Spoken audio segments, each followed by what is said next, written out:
Mummy. क्या हुआ? Mummy, जब मेरे साइंस में इतने कम मार्क्स आए थे, आपने मुझे इतना डांटा क्यों था? डांटती नहीं तो क्या तेरी आरती उतारती? नहीं, नानी तो कुछ और ही कह रही थी।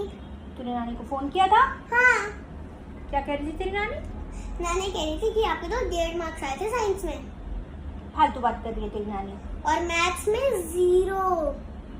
ये सब तेरी नानी ने बताया तुझको? हाँ, तो तूने नानी को ये नहीं बताया कि मैं कितनी बदतमीज लड़की हूँ? नहीं, नानी तो कहती तू तो बहुत अच्छी है, लेकिन तेरी माँ वो तो इतनी बदतमीज थी, संभाली भी नहीं जाती थी मुझसे। ये जो तेरी नानी आजकल तुम बच्चों का फरिश्ता बनी हुई है ना, हमारे टाइम में वो किसी डायनासोर या बल्बासोर से कम नहीं थी। आप इतने निकम्मे और बुद्धू थे ना। एक लगाऊंगी तुझे। ऐसा मैं नहीं, ऐसा नानी कह रही थी। ये जो तू अपनी नानी की इतनी सुन रही है ना, तुझे पता है हम कितना कहना मानते थे उनका, उनकी एक आवाज में खड़े हो जाते थे। फिर झूठ। नानी तो कह रही थी कि आप इतनी हिट थी कि किसी से कंपैरिजन करने के लायक नहीं थी।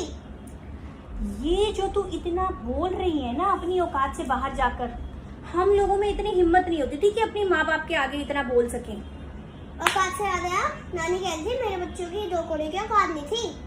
ना ढंग से खाते थे, ना पीते थे, ना पढ़ते थे, ना खेलते थे। मम्मी, बुरा मत मानना, लेकिन जिस हिसाब से नानी कह रही थी ना, आप बिल्कुल अच्छी औलाद नहीं थी। एक थप्पड़ मारूंगी ना तुझे। और क्या बताया तेरी नानी ने? नानी को छोड़ो, दादी का सुना। तूने दादी को भी फोन किया? हाँ, क्या बोला तेरी दादी ने? आपको पता है, दादी तो पापा के बारे में बताते बताते रोने लग गई।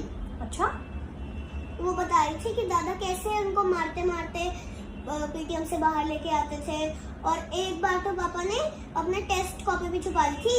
ये तो चीटिंग है, मुझे तो किसी ने नहीं बताया। बाहर तो इतनी बेइज्जती करते हो आप लोग मेरी।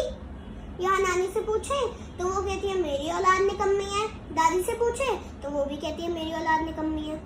अब 2 निकम्मों की औलाद निकम्मी तो होगी। तू ना बहुत ज्यादा बोलने लगी है, कैंची की तरह तेरी जुबान चलती है। और तेरा ना तेरे नानी और दादी दोनों से बोलना बंद कराना पड़ेगा। ये तो हमारे खिलाफ ही तुझे भड़का रहे हैं। अच्छा, अपनी मम्मी से बात करने को मना कर रहे हो? रुको, अभी नानी को बताती हूँ कि आप निकम्मे तो थे ही, अब धोखेबाज भी हो रहे हो। ठहर जरा, तुझे बताऊं मैं।